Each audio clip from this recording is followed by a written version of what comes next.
قل من یرزقکم من السماء والارض، اے نبی ان سے پوچھئے بھلا بتاؤ تو کون ہے جو رزق دیتا ہے تمہیں آسمان سے اور زمین سے، آسمان سے پانی برسا کر اور اس کے ذریعے زمین سے کھیتی اگا کر۔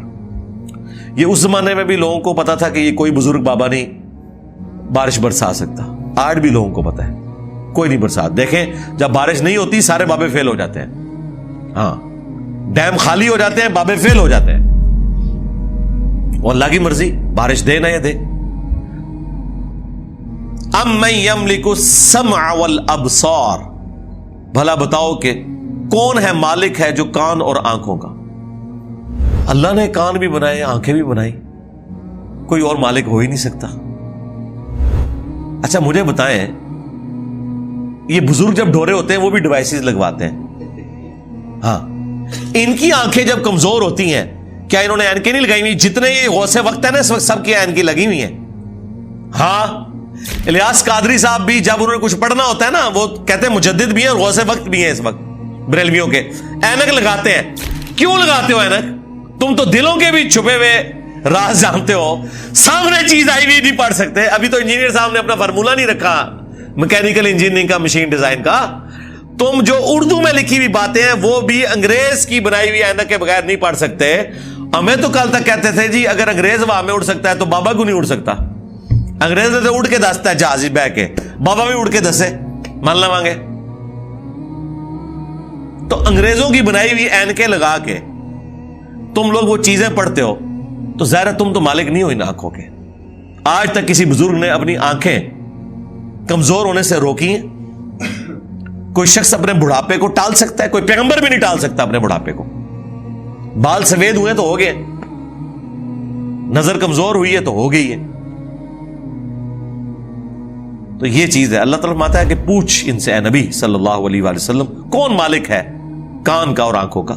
وَمَن يُخْرِجُ الْحَيَّ مِنَ الْمَيِّتِ، اور کون ہے جو مردے میں سے زندہ کو نکالتا ہے۔ بظاہر زمین مردہ ہوتی ہے، اس میں سے زندہ کھیتی نکلتی ہے۔ بظاہر انڈا ہماری کامن آبزرویشن کے اعتبار سے مردہ ہوتا ہے، اس میں سے چوزا نکلتا ہے۔ ویسے تو وہ مردہ نہیں ہے لیکن قرآن چونکہ لٹریچر کی زبان میں کامن آبزرویشن پہ بات کر رہا ہے، اس اعتبار سے تو وہ بظاہر ہل جل نہیں رہا۔ ایک بیج اس کے اندر زندگی ہے لیکن بظاہر مردہ ہے، اس میں سے 6 ارب گنا بڑا درخت نکلتا ہے۔ وَيُخْرِجُ الْمَيِّتَ مِنَ الْحَيِّ،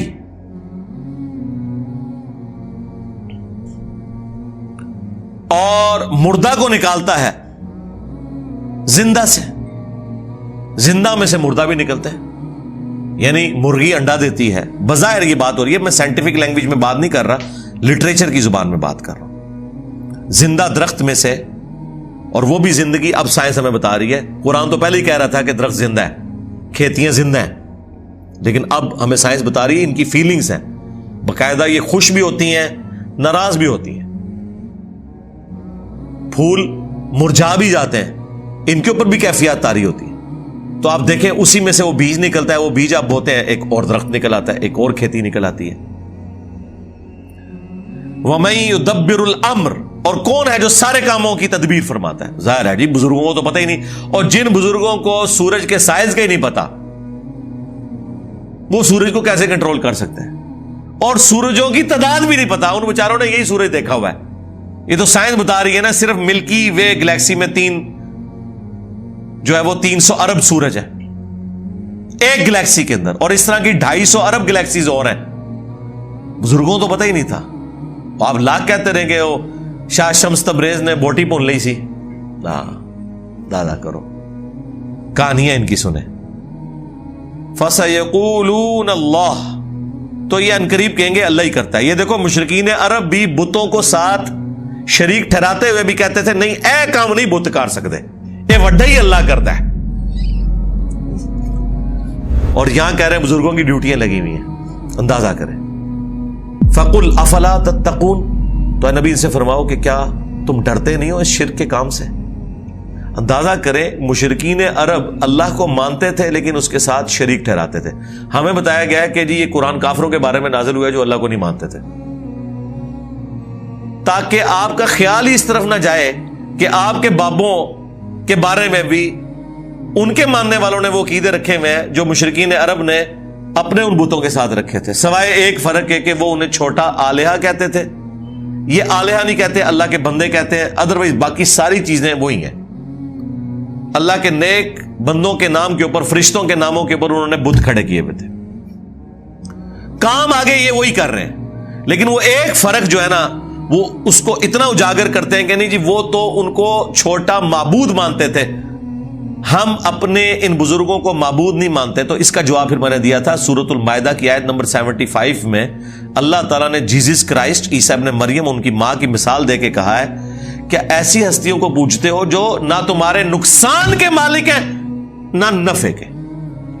اگر عیسیٰ اور ان کی ماں کسی کے نفع نقصان کے مالک نہیں ہیں، اب تو بات پیچھے رہ گئی کہ کرسچن جو ہیں وہ معبود سمجھ کے کرتے ہیں اور ہم بزرگوں کو معبود نہیں مانتے. یہ تو بات پیچھے رہ گئی. اللہ نے کہا عیسیٰ ان کی ماں تمہارے نفع نقصان کے مالک ہی نہیں ہے. اگلی گل مک گئی، وہ تو پیچھے رہ گئی، وہ پرانی گلاں ہو گیا، پرانے بابے پرانے بہانے تواڈے نسنے دے. اگلی گل پڑھو، عیسیٰ اور ان کی ماں تمہارے نفع نقصان کے مالک نہیں ہیں. اس پہ میں نے کہا تھا کہ اگر عیسیٰ ابن مریم تمہارے نفع نقصان کے مالک نہیں تو تواڈے بابے تے شاہی کوئی نہیں، عیسیٰ کے جیسا ہے ہی کوئی نہیں، عبد القادر جیلانی تے شاہی کوئی نہیں، ہاں مریم کے جیسا ہے ہی کوئی نہیں، رابعہ بصریہ تے شاہی کوئی نہیں. تو وہ آگے نہیں پڑھتے، کہتے ہیں پیچھے پڑھو وہ عبادت کرتے سن. سرکار مان لیا، اگے پڑھو کہ عبادت کرتے تھے یا نہیں کرتے تھے. اللہ نے کہا نفع نقصان کے مالک نہیں ہے، وہ اللہ ہی ہے. اس کا مطلب یہ ہے کہ جس کو تم نفع نقصان کا مالک سمجھتے ہو گویا تم اسے خدا مانے ہوئے ہو. بھلے تم کہتے رہو کہ ہم اللہ کا بندہ مان رہے ہیں، اللہ نہیں مانتا اس بات کو. اس کے ثبوت میں سورۃ النمل کی آیت نمبر 62 ہے. امن یجیب المضطر اذا دعا ویکشف السوء ویجعلکم خلفاء الارض االہ مع اللہ.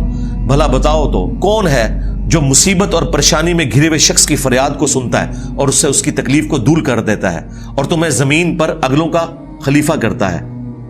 االہ مع اللہ، کیا اللہ کے ساتھ کوئی اور معبود بھی ہے جس کی یہ کوالٹی ہو؟ قلیلا ما تذکرون، بہت ہی کم نصیحت حاصل کرتے ہیں. اس آیت میں سورۃ النمل کی آیت نمبر 62 پارہ نمبر 20 کے پہلے صفحے پہ اللہ تعالی نے واضح کہہ دیا کہ جس کے بارے میں تمہارا یہ عقیدہ نا کہ تمہیں مصیبت اور پریشانی میں تمہاری تکلیف دور کر سکتا ہے، دعا میں تم اسے پکارو گویا تم نے اسے خدا مان لیا. وہ اگلے دن وہ پاپا جانی کہہ رہے تھے کہ ڈسپرین کی گولی اگر مشکل کشا ہے تو شیخ عبد القادر جیلانی نہیں. سرکار ڈسپرین کی گولی جب ہم کھاتے ہیں تو سر درد دور ہوتا ہے. عبد القادر جیلانی نو چٹ کے بھی ویکھ لو تہاڈا سر درد نہیں دور ہونا. ہاں ذہن میں رکھیے گا. اگر کوئی نہیں مانتا میں تھوڑی اور ورسٹ مثال دیتا ہوں. انہی کا جب پیشاب بند ہوا تھا تو آغا خان میں ان کا آپریشن ہوا تھا تو عبد القادر جیلانی کے مزار پہ اٹھا کے لے جاتے نا. وہ ڈاکٹروں نے ہی آپ کی ہیلپ کرنی ہے جب پیشاب بند ہوتا ہے.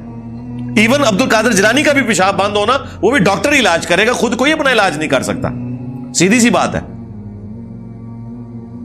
تو مثالیں ہی دیتے ہیں ظاہری اسباب، ادویات، یہ اللہ تعالیٰ نے ان کے ساتھ چیزیں جوڑی ہوئی ہیں. تو میں نے ان کو اگلی مثال دی ہے کہ ویل مچھلی 1.5 گھنٹے تک اپنا سانس روک سکتی ہے. لے آؤ سارے بابے 1.5 گھنٹے ایسے سمندر ہی سٹیں گے انہوں نے. ظاہر ہے یہ کہتے ہیں نا کہ بزرگان دین جو ہیں وہ مطلب یہ انگریزوں سے بھی بہتر ہے تو جانوروں سے بھی بہتر ہوں گے، یا منو کہ تواڈے سارے بابے ویل مچھلی تو بدتر نے. اڑنے کا نہیں کہہ رہے، اڑتے نہیں سکتے ہو، چلو ایسا روکاں گے نا جان تے چھوٹے نا. 1.5 گھنٹے ایسے سمندر ہی سٹیں گے ایڈا وڈا وٹا بن کے تاکہ باہر بھی نہ نکل سکن. 1.5 گھنٹے بعد کر لیں گے، چلو 5 منٹ پہلے میں کر لوں گا انشاءاللہ احتیاطن. جسے زور احتیاطی پڑھ دینے نا ہے، میں بھی احتیاطن 5 منٹ پہلے ایک بار کٹ لواں گا، لیکن کوئی روک کے دسے منو کچھ بھی نہیں ہو سکتا میرے بھائی. یہ سب کے سب جھوٹ ہے جو انہوں نے مشہور کیا. اللہ تعالیٰ فرما رہا ہے نبی ان سے فرماؤ تم پھر بھی ڈرتے نہیں ہو اپنے اس شرکی عقیدے سے. فذالکم اللہ ربکم الحق، تو یہ ہے اللہ تمہارا حقیقی رب جو الحق ہے، تمہارا پالنے والا. فماذا بعد الحق الا الضلال، تو بتاؤ حق کے بعد گمراہی کے سوا کیا بچتا ہے. یعنی یہ 2 ہی آپشن ہو سکتے ہیں، اگر اللہ حق ہے باقی سب باطل ہے. پھر اللہ کے مقابلے پر اگر آ جائے اس میں ان ہستیوں کا قصور نہیں، یہ ذہن میں رکھیے گا. لیکن مثال کے لیے پھر اللہ نے کہا اگر اللہ ارادہ کرے کہ عیسیٰ اس کی ماں اور سب لوگوں کو ہلاک کر دے، اللہ کو کوئی پوچھ نہیں سکتا. سورۃ المائدہ آیت نمبر 17.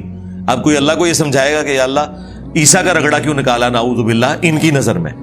نہیں بھئی، جب توحید اسٹیبلش کرنی ہے تو وہ ہمارے استاد مولانا ساق صاحب کہتے تھے اور جدو توحید بیان کریں گے تو نبیوں کی گستاخی آپ ہی ہو جائے گی. یہ ہو نہیں سکتا کہ ایسی توحید بیان کریے اور گستاخی نہ ہوئے، کیونکہ گستاخی آپ کہہ رہے ہیں، وہ گستاخی ہے نہیں ہے. نبی نہیں سے گستاخی مانیں گے. اللہ تعالیٰ نے سورہ نساء میں فرمایا عیسیٰ ابن مریم کبھی یہ اور محسوس نہیں کریں گے اور نہ کوئی مقرب فرشتہ کہ اسے اللہ کا بندہ کہا جائے. اور پھر اللہ نے کنکلوڈ کیا ہے کہ اگر کوئی فرشتہ یا کوئی پیغمبر اس چیز سے شرمندگی محسوس کرے کہ وہ بندہ ہے ہمارا، ہم قیامت کا دن بلا لیں گے، پھینکیں گے جہنم کے اندر سمجھانے کے لیے.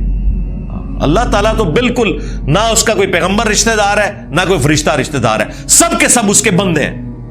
ہاں اللہ اکبر. فَأَنَّا تُصْرَفُونَ، تو پھر کہاں رخ موڑ کے پھرے جا رہے ہو؟ كَذَلِكَ حَقَّتْ كَلِمَةُ رَبِّكَ عَلَى الَّذِينَ فَسَقُوا أَنَّهُمْ لَا يُؤْمِنُونَ. بالکل اس طریقے سے ثابت ہو چکی ہے تمہارے رب کی بات ان لوگوں کے اوپر جو سرکشی کے اوپر اترے ہوئے ہیں کہ وہ کبھی بھی ایمان نہیں لے کر آئیں گے. یعنی اللہ نے ان پہ مہر لگائی ہے بسبب اس کے کہ حق سامنے آنے کے باوجود انہوں نے حق ماننے سے انکار کیا. اللہم من احییتہ منا فاحیہ علی الاسلام ومن توفیتہ منا فتوفہ علی الایمان. سبحانک اللہم وبحمدک اشہد ان لا الہ الا انت استغفرک واتوب الیک وما علینا الا البلاغ المبین. جزاکم اللہ خیر.